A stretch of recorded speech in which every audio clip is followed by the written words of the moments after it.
दोस्तों, मेरे देवर 35 साल के हो चुके थे, लेकिन फिर भी वे कुंवारे थे। मुझे और मेरे पति को एक साथ देखकर मेरे देवर जी हमेशा तड़पते रहते थे।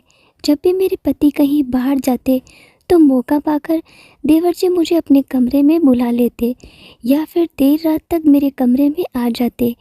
एक बार देवर जी ऑफिस से देर रात घर आए। आते ही वे अपने कमरे में जाकर कंबल ओढ़कर सो गए। सुबह उनकी सेवा करने के लिए मैं उनके कमरे में गई। उस समय उन्होंने मुझे अपने पास बुलाया। जब देवर जी ने अपने शरीर पर से कंबल हटाया तो सामने का दृश्य देखकर मैं तो हैरान रह गई। उनके शरीर पर से कंबल हटते ही मेरी नज़र वहीं ठहर गई। फिर देवर जी ने मेरे साथ लगातार 4 घंटे तक, और ये सब मैं इस कहानी में बताने वाली हूँ। नमस्ते दोस्तों, आज की इस कहानी में आपका स्वागत है। दोस्तों, मेरा नाम पूर्वी है और मेरी शादी को अभी 4 महीने ही हुए हैं। इस 4 महीने के दौरान मैंने जो भी चीज़ अपने पति से मांगी, वे हमेशा यही कहते कि कार्तिक से पूछकर पैसे लाता हूँ। हर चीज़ में मेरे पति करण अपने भाई कार्तिक की अनुमति लेते थे। करण और कार्तिक दोनों भाई थे। करण बड़े थे जबकि कार्तिक छोटे भाई थे। कार्तिक ने अब तक शादी नहीं की थी। एक दिन मैंने अपने पति से पूछा कि कार्तिक ने शादी क्यों नहीं की। तब उन्होंने जवाब दिया, अब तक मुझे भी इसका कारण समझ में नहीं आया। कार्तिक को शादी करने की इच्छा नहीं थी, इसीलिए माँ ने मेरी शादी कर दी। अब कार्तिक 35 साल के हो चुके थे। धीरे धीरे मुझे समझ में आने लगा कि मेरे ससुराल की पूरी संपत्ति कार्तिक यानी मेरे देवर जी की है। उन्होंने खुद अपनी कंपनी स्थापित की थी और मेरे पति इस कंपनी में काम करते थे। सीधे शब्दों में कही, अपने भाई की कंपनी संभालता था। हमारे रहने वाला बंगला भी देवर जी ने ही बनवाया था। घर में दोनों कार्तिक साथ रहते थे। मेरी सासू माँ मुझे कहती थी, अब तुम घर में आई हो तो तुम्हारे और करण के साथ देने के शायद कार्तिक कभी शादी करने का मन हो जाए। कुछ दिनों तक मैं भी देवर जी को शादी के बारे में समझाने की कोशिश की, लेकिन वे किसी की बात सुनने को तैयार ही नहीं थे। मैंने कई बार उनकी शादी न करने का कारण जानने की कोशिश की, लेकिन कुछ भी पता नहीं चला। 4 महीने के अंदर ही मैं ससुराल में अच्छी तरह से जान गई थी कि मेरे ससुर नहीं थे, लेकिन उनकी जगह कार्तिक घर की जिम्मेदारी संभालते थे। देवर जी मुझ पर किसी भी बात के लिए रोक टोक नहीं करते थे। एक बार कार्तिक को वह ऑफिस जाते रहे, लेकिन धीरे धीरे सामान्य बुखार मलेरिया में बदल गई। तब उन्हें तुरंत अस्पताल में भर्ती करना पड़ा। देवर जी अब 6 दिनों तक अस्पताल में भर्ती रहे। इन दिनों में अस्पताल में टीवी लाने और ले जाने की वजह से मैं थक चुकी थी। 6 दिन बाद देवर जी को अस्पताल से घर लाया गया। लगातार अस्पताल के चक्कर लगाने से मैं बहुत थक गई थी। घर में नौकरानी काम करने के लिए थी, लेकिन घर वालों को मेरे हाथ का खाना ज़्यादा पसंद था। नौकरानी के हाथ की चाय भी कोई नहीं पीता था। सासू माँ भी मुझे एक रोटी बनाने को नहीं कहती थी। एक दिन मैंने सासू माँ से कहा, माँ मेरी बहुत भागदौड़ हो रही है। करण के लिए अलग खाना बनाना पड़ता है, फिर देवर जी के लिए अलग बिना मिर्च मसाले का खाना बनाना पड़ता है, और आपको भी अलग खाना चाहिए। अब देवर जी कुछ दिन घर पर ही आराम करेंगे तो उनकी देखभाल आप कर लीजिएगा। तब सासू माँ बोली, पूर्वी अभी तुम जवान हो, इतनी जल्दी कैसे थक गई? पहले हमारी जॉइंट फैमिली थी, तुम्हारी उम्र में मैं कितना काम किया करती, इसका तुम्हें अंदाज़ा भी नहीं है। अब बच्चे बड़े हो गए हैं, इसीलिए परिवार अलग हो गया है। आजकल की लड़कियां जॉइंट फैमिली में कैसे रहेंगे? अभी से तुम बूढ़ी सास और देवर से तंग आ गई हो। तुम्हारे काम में मदद करने के लिए घर में नौकरानी है, फिर भी तुम्हें इतनी थकान क्यों हो रही है? बस कुछ रोटियां ही तो बनानी है, इसमें इतनी परेशानी क्यों हो रही है? जब मैं इस घर में शादी करके आई थी, तब से मैंने अपनी सासू माँ को कभी भी रसोई में कुछ करते हुए नहीं देखा था। एक दिन उन्होंने कहा, मैं बहुत थक गई हूँ, मुझे कुछ दिनों के लिए अपनी बहन के यहाँ जाना है। इस पर मैंने कहा, ठीक है सासू माँ, आप कोई भी काम अपने साथ मत लगाइए, जहाँ जाना है जल्दी जाइए। मेरे इस कड़वे बोल सुनकर वे बोली, इतनी भी जल्दी नहीं है, जब जाऊंगी तो तुम्हें बता दूंगी। और फिर 10 मिनट तक भाषण देकर उन्होंने सारे काम मेरे ऊपर ही डाल दिए। देवर जी की बीमारी के कारण उनके ऑफिस का बहुत सारा काम करण को ही संभालना पड़ रहा था, इसीलिए वे रात में देर से घर आते थे। एक दिन दोपहर में जब मैं देवर जी को सूप देने गई तो देखा कि उनके शरीर में बहुत दर्द हो रहा था, पर थोड़ा भी हाथ नहीं उठा पा रहे थे। मैंने उन्हें अपने हाथ से सूप पिलाया और सूप पीने के बाद उनका मुंह अपनी साड़ी के पल्लू से साफ किया। जैसे ही मैंने पल्लू हटाया वे मुझे एक अलग ही नज़र से देखने लगे। देवर जी की बीमारी के दौरान दिन भर मैं उनके पास ही बैठी रहती थी, क्योंकि उन्हें कभी किसी चीज़ की ज़रूरत पड़ सकती थी। मैं उन्हें अपने हाथ से खाना भी खिलाती थी। देवर जी ने अपनी तबीयत ठीक न होने के कारण पूरे हफ्ते भर की छुट्टी ली थी। इस हफ्ते के 4 दिन बीत चुके थे और इन 4 दिनों में मैं उनके बहुत देखभाल की थी। मेरी इस देखभाल से देवर जी इतनी प्रभावित हो गए कि उन्होंने मुझसे कहा, पूर्वी तुम्हें क्या चाहिए? जो भी तुम्हें चाहिए होगा मैं तुम्हें दिला दूंगा। मैंने कहा, देवर जी पिछले हफ्ते में एक नया सोने का नेकलेस देखा था। वह लेटेस्ट डिज़ाइन का था और उसे लेने की मेरी बहुत इच्छा थी, लेकिन करण ने पैसे की कमी की वजह से उसे लेने से मना कर दिया था। मैं मायूस होकर अपनी बात कही थी, क्योंकि अब मौका मिला था तो मैं इसे छोड़ना नहीं चाहती थी। देवर जी ने कहा, पूर्वी तुम्हें वह नेकलेस पसंद आया हो तो तुम्हें मुझसे एक शब्द तो कहना चाहिए था ना। मैं इस समय तुम्हें वो नेकलेस खरीद कर दे दिया होता। फिर उन्होंने मुझे तुरंत अपना कार्ड दे दिया और शाम को जाकर मैंने वह नेकलेस खरीद लिया। वह नेकलेस जैसे ही मेरे हाथ में आया मैं खुशी से झूम उठी। धीरे धीरे हमारी नज़रें मिलते मिलते हम दोनों एक दूसरे के करीब आ गए थे। मैं तो देवर जी की बीमारी के दौरान उनकी देखभाल करने आई थी, लेकिन देवर जी की देखभाल करते करते हमारे बीच कुछ ऐसा हो गया, इसका मुझे अंदाज़ा भी नहीं था। देवर जी ने जो नेकलेस मुझे दिया था उसे देखकर करण हैरान रह गए। वे बोले, कार्तिक ने मुझे तो कभी इतनी महंगी शॉपिंग नहीं करने दी, फिर एक ही बार में तुम्हें इतनी बड़ी शॉपिंग कैसे करा दी? मुझे इस पर विश्वास नहीं हो रहा है। देवर जी ने अपने भाई को आज तक इतनी शॉपिंग कभी नहीं कर रही थी। 4 दिनों में ही देवर जी ने मुझे ऐसा क्या लगाव महसूस किया कि उन्होंने मेरी एक ही बात पर मुझे जो भी चाहिए था दिला दिया। खैर, देवर जी बीमार थे इसलिए ऑफिस नहीं जा पा रहे थे। उस दौरान कंपनी की एक महत्वपूर्ण मीटिंग थी जो दूसरे शहर में होनी थी। देवर जी की बीमारी के कारण वे खुद नहीं जा सके, इसलिए कार्तिक ने अपनी जगह करण को भेज दिया। अगले 5 दिन करण को बाहर शहर में रहना था। उस दिन सुबह करण जब शहर के लिए निकल गए, उसके बाद मैं नहाने चली गई। जब मैं नहाकर बाहर आई तो मेरे गीले बालों में तौलिया लपेट रखा था। जैसे ही मैंने तौलिया हटाकर बाल सुखाने शुरू किया, मुझे देवर जी की आवाज़ सुनाई दी। वे मुझे मेरे नाम से पुकार रहे थे। देवर जी की तेज़ आवाज़ सुनकर मुझे समझ में आ गया कि वे कब से मुझे बुला रहे हैं, लेकिन सासू माँ घर पर ही थी, इसलिए उन्होंने अपने बेटे की आवाज़ को अनसुना कर दिया। सासू माँ की आदत थी खुद को काम से दूर रखने की, इसीलिए वे दिन भर घर से बाहर गपशप करने चली जाती थी।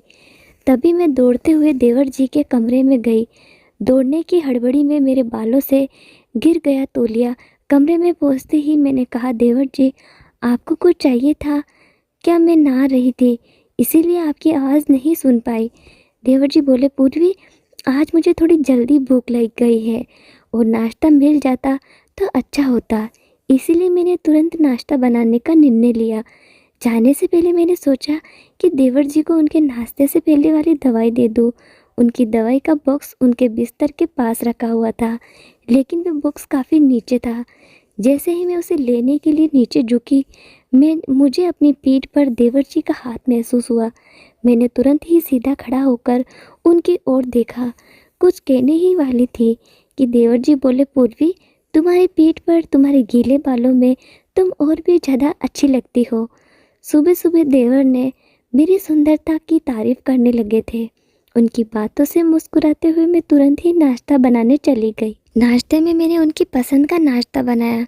मेरे नाश्ते की देवर जी हमेशा मेरी तारीफ़ करते थे, लेकिन आज भी कुछ ज़्यादा ही तारीफ़ कर रहे थे। देवर जी की बीमारी के कारण मैं उन्हें अपने हाथ से खाना खिलाती थी।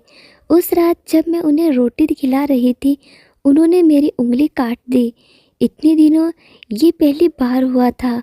मुझे समझ में नहीं आया कि उन्होंने जानबूझकर ऐसा किया या गलती से उन्होंने थोड़ा ज़ोर से काटा था, जिससे मुझे दर्द हुआ। देवर जी ने मेरे हाथ को दोनों हाथों से कसकर पकड़ लिया। मुझे एक अलग ही नज़र से देखने लगे। देवर जी ने मुझे एक अलग ही तरीके से देखा और कहा, पूर्वी, मेरी पत्नी भी तुम्हारे जैसी होनी चाहिए थी। उनकी बात सुनकर मुझे खुशी हुई, क्योंकि मुझे लगा कि वे शादी के लिए तैयार हो रहे थे। फिर उन्होंने कहा, मुझे तुम्हारी जैसी नहीं, बल्कि अब तुम ही चाहिए। तुम्हारे जैसी तो मैं ढूंढ ही नहीं सकता था। देवर जी की इस बात ने मेरे मन पर एक गहरा प्रभाव छोड़ा। उन्होंने कहा, समझ लो कि मुझे पत्नी के रूप में तुम ही चाहिए। इसका मतलब था कि देवर जी का मेरे प्रति नज़रिया धीरे धीरे बदल रहा था।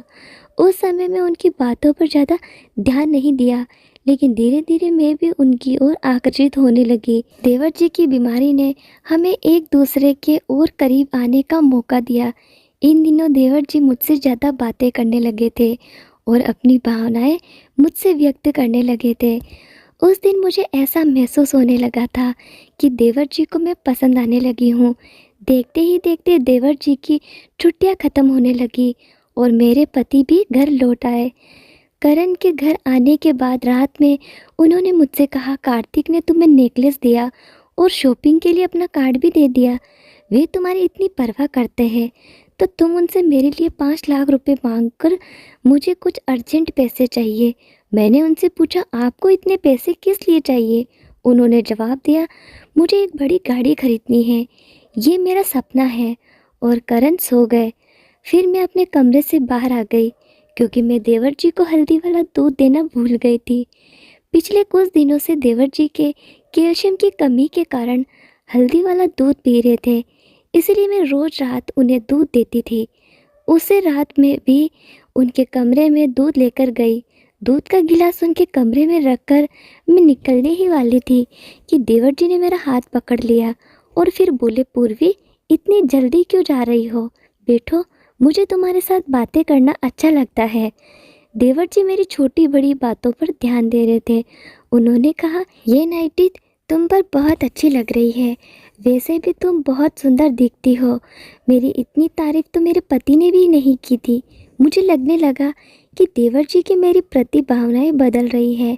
मैंने हिम्मत जुटा और बोली, देवर जी, मुझे कुछ चाहिए था, और उनसे 5 लाख रुपए की मांग की। अगर मैं करण के नाम से पैसे मांगती तो वे करण से पूछते और शायद पैसे भी नहीं देते, लेकिन मैंने अपने नाम से पैसे मांगे तो देवर जी ने मुझे कुछ नहीं कहा, बल्कि वे कुछ और ही बातें करने लगे। वे बोले, पूर्वी, जब तुम करण के साथ होती हो तो मुझे उससे जलन होती है, क्योंकि उसके पास तुम्हारी जैसी सुंदर पत्नी है। कभी कभी मुझे लगता है कि तुम मेरे साथ क्यों नहीं हो। ये कहते हुए उन्होंने मेरे बालों में हाथ फेरना शुरू कर दिया और धीरे धीरे उनके हाथ मेरे शरीर पे आगे बढ़ने लगे। हमारे बीच कुछ होने की ही वाला था कि अचानक देवर जी मुझसे दूर हो गए। मैंने कभी भी उन्हें ना नहीं कहा था। इसका मतलब है कि उन सब बातों में कहीं न कहीं मेरी भी सहमति थी। अब देवर जी मुझसे दूर हो गए थे। फिर उन्होंने मुझसे वहाँ से जाने के लिए कहा।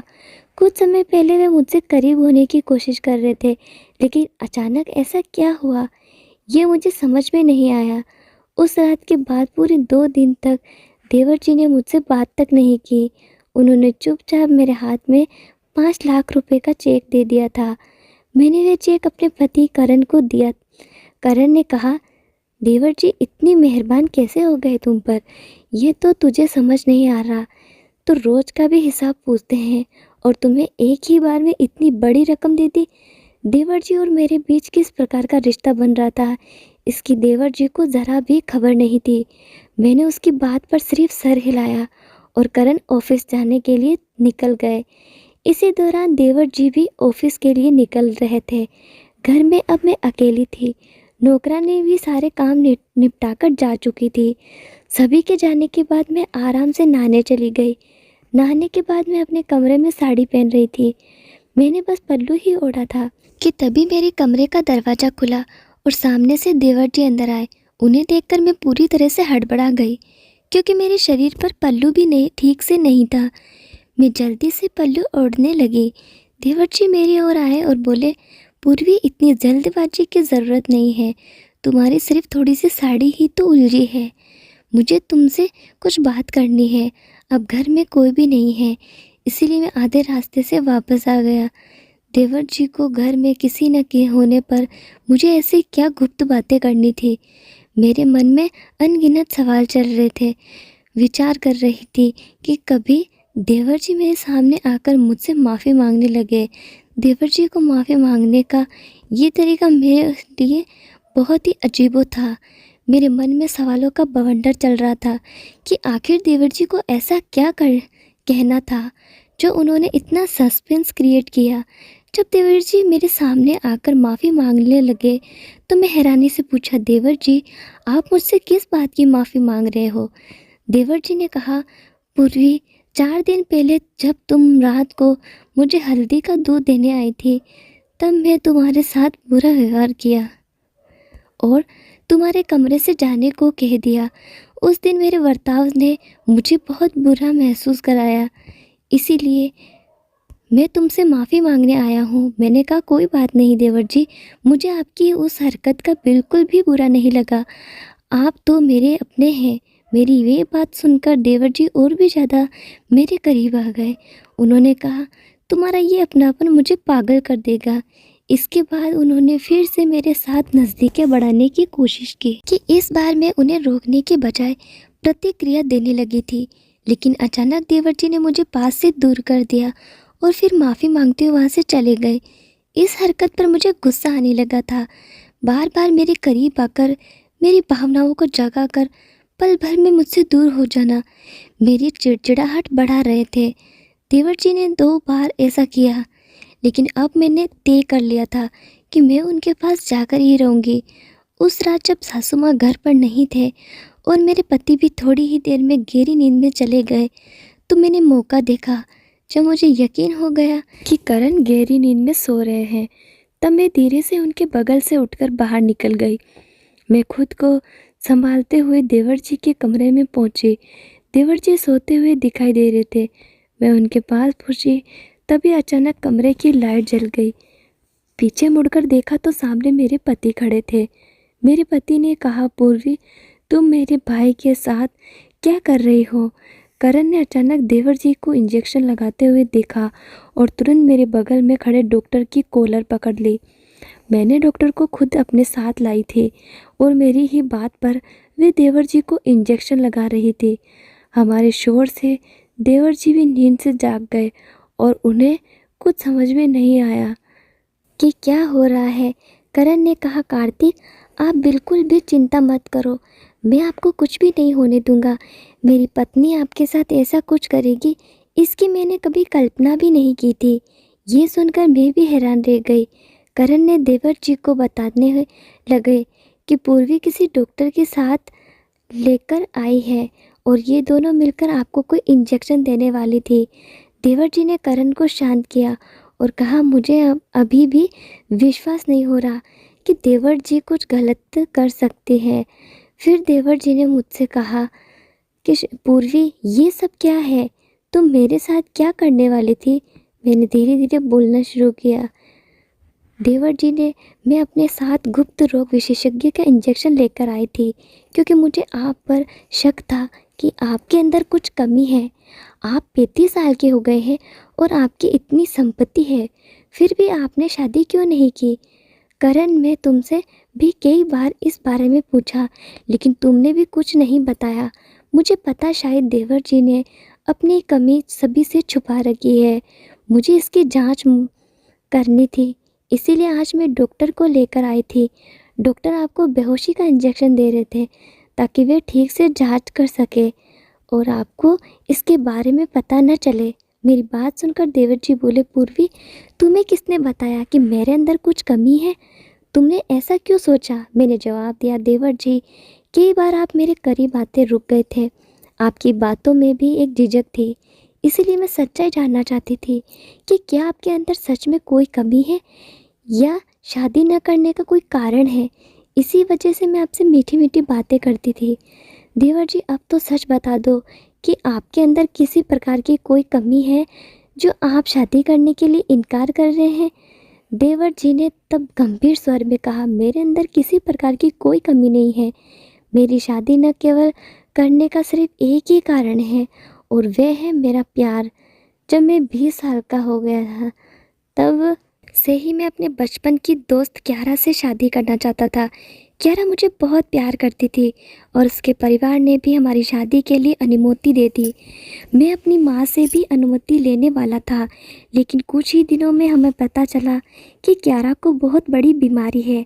उसके माता पिता ने उसका इलाज शुरू किया, लेकिन इलाज के दौरान पैसों की कमी हो गई और क्यारा ने अपनी जान गंवा दी।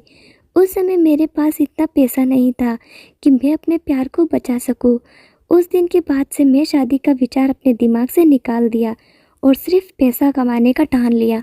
माँ हमेशा मुझे शादी के लिए जोर देती थी, लेकिन क्यारा के बिना मैं किसी और से शादी नहीं कर सकता था क्योंकि मेरे दिल में सिर्फ वही थी। कभी कभी तो और करण को साथ देखकर मेरी शादी की इच्छा होती थी, लेकिन जब भी मैं तुम्हारे साथ बात करता मुझे क्यारा याद आ जाती थी।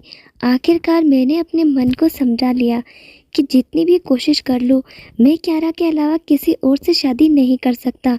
बात करते करते देवर जी की आंखों से आंसू आ गए। फिर करण ने उन्हें संभाला। उसके बाद मैंने कहा, देवर जी, मुझे आपकी बहुत चिंता होती है। आप दिल से बहुत अच्छे हैं और इतना पैसा भी कमाते हैं। अपने अपने भाई को भी सही रास्ता दिखाया है।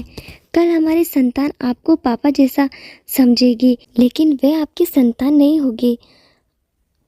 कितना भी हो, आपकी संतान और हमारी संतान में थोड़ा बहुत फ़र्क होता है। कल बच्चों की पढ़ाई के लिए हमें दूसरे शहर जाना पड़ सकता है। सासू माँ से अब कुछ काम नहीं होता। आखिर वे हमारे साथ कितने साल तक रहेंगे ये कहा नहीं जा सकता।